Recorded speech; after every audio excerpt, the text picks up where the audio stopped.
Hello, I'm Lois Norgard. I'm all the way up from Hennepin County as well.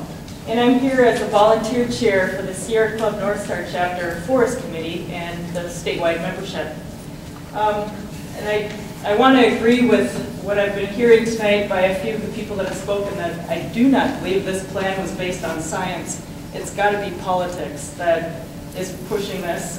Building a trail system on this forest is incredibly inappropriate. The first 47 miles of the Mississippi River that lie within the Mississippi Headwater State Forest remain in a pristine and wild state. In fact, arguably the most pristine stretch of the Mississippi in its whole 2,552 miles. This section of the Mississippi is a national treasure and should be protected for future generations.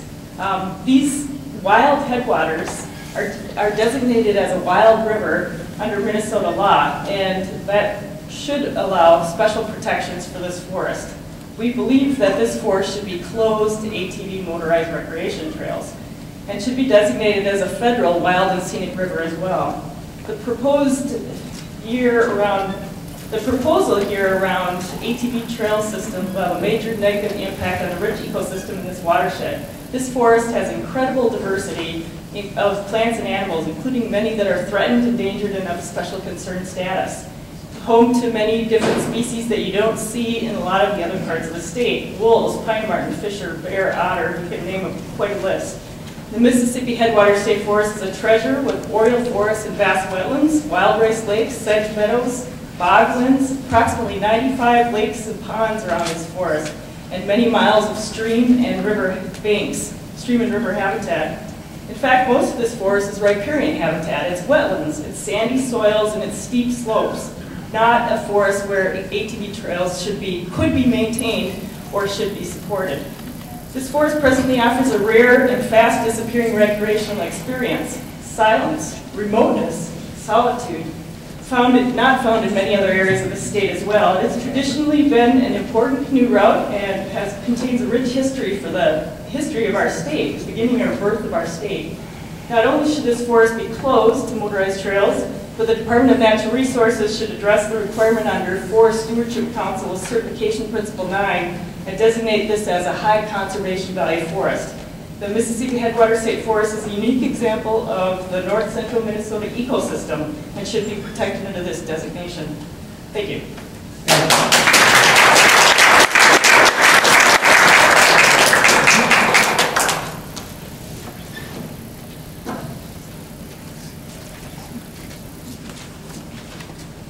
Hello, my name is Susan Solterman. I'm the Policy Director for Audubon, Minnesota. We're the state office for the National Audubon Society. We have about 13,000 members in the state and 14 chapters across the state, including one here in Bemidji. So much has been said in the comments so far that I think I'd be repeating a lot of it, but some of the more significant points for Audubon on this issue are that the river does have national significance. We have a Mississippi River initiative that we have a number of staff working on it. The Mississippi River throughout the country is a major migratory flyway for birds. And some of the birds that are found in this particular state forest are trumpeter swans, red-shouldered hawks, bald eagles, and other waterfowl of other species. Granted, there might be a minority of motorized users that are abusing their privilege to ride their vehicles in this forest. But the abuse is significant. And the fact that DNR has chosen to designate trails in areas of the forest, such as Coffee Pot Landing and Pine Point, where there is significant damage currently from illegal riding activity, and designate trails to make it legal is in a way just simply sanctioning current illegal behavior. It's disappointing that DNR is not taking a leadership role. It's unfortunate that they've decided to relinquish their authority on this issue and their ability to provide sound science to protect this state resource and national resource. And essentially, as many people have commented already, they're letting local authorities and probably some very powerful ATV clubs define how this forest is managed. I expect more from our Department of Natural Resources. It's a disappointment, and I urge you to reconsider your decision and close the forest. Thank you.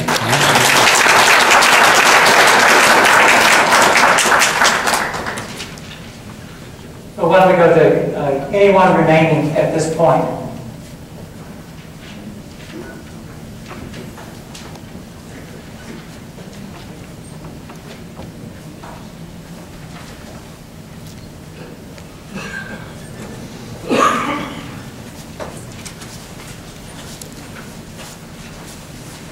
My name is Tony McKeown and I live in Hubbard County. ATV is just a machine. It can be used as a tool, it can be used as a toy.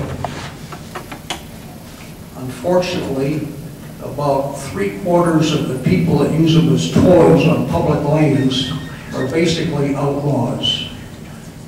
I've paddled the upper Mississippi since 1990, and I've seen significant degradation in that time period, the majority of which is attributable to ATVs. The Minnesota legislature, in its wisdom, decided that those of us that buy gasoline should subsidize their form of recreation. I'm sure that makes OPEC very happy. Arctic Cat and Polaris probably too.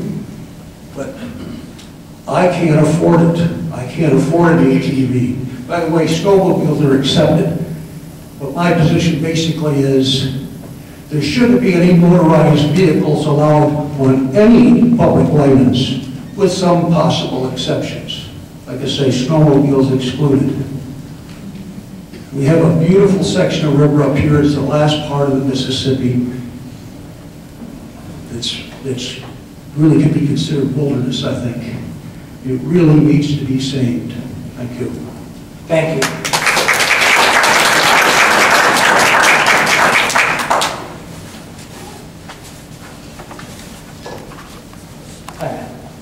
Hi. I'm Matt Norton. I do the forestry work for Minnesota Center for Environmental Advocacy. I'm trained as a forester, and I also work for MCEA as a staff attorney. I've paddled this stretch of the Mississippi River, and I think everybody knows that this is an important river, not just here in the state, but nationwide. I think it's important to remember that people around the world learn about this river just as they learn about the Amazon and the Nile, as already mentioned, is one of the world's most fantastic and important rivers. And that's the reason why it's called the nation's great river. This stretch of the river was inventoried back in the 70s by the U.S. Department of Interior and found to be the only stretch in the Mississippi River corridor that qualified as a wild river. That means it bears some similarity. It's representative in that last 47 miles before you hit Lake Itasca of what the entire 2,550 mile long river once looked like. That's it. That's what's left that's representative of it. And we've got precious few of those rivers, any of those rivers in the state, classified as statewide, as this one also is classified and supposed to be managed under the Mississippi Headwaters Board guidance as a wild river. And what that means is the state of Minnesota made a promise decades ago to manage this river to preserve and enhance the values that qualified it as a wild river. The Wisconsin State Comprehensive Outdoor Recreation Plan, the SCORP, has already been mentioned. The basic point of that study, that's the state document submitted to the federal government to get dollars for trails, is that ATVs used in a recreational way are incompatible with every other form of outdoor recreation. So what does that mean?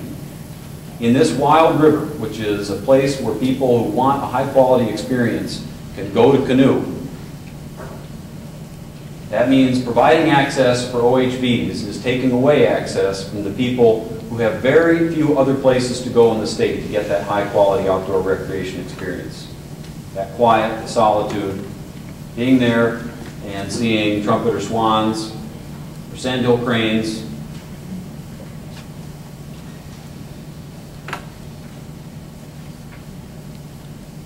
This incredibly rare river is being designated for OHV